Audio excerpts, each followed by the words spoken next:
Staying on the topic of taxes, you're aware of the case with South Dakota right now? I'm a defendant in the case. Right. That's why I said you're aware of it. Yes. What do you think the reaction is going to be with the states and the local municipalities if this case gets overturned?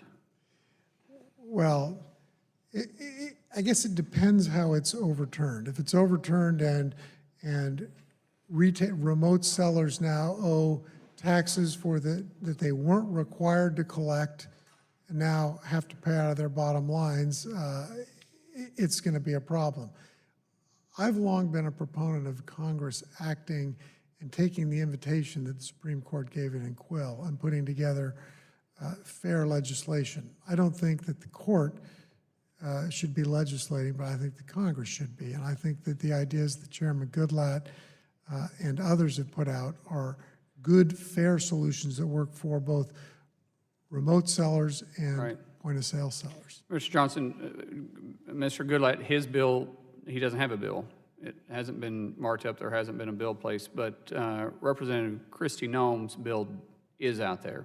Do you support her bill, RPTA? So we worked very closely with Mr. Chaffetz in the previous Congress on the same bill.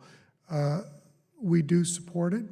We think it has some extra burdens for remote sellers that for example, Mr. Sensenbrenner's bill does not.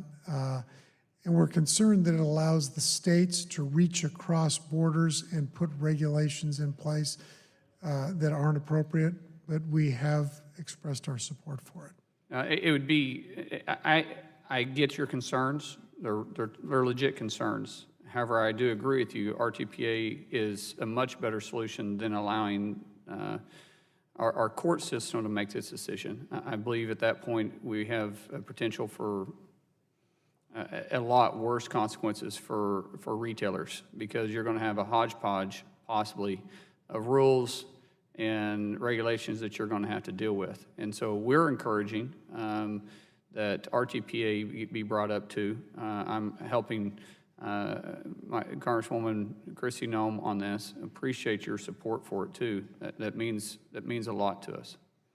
You're welcome.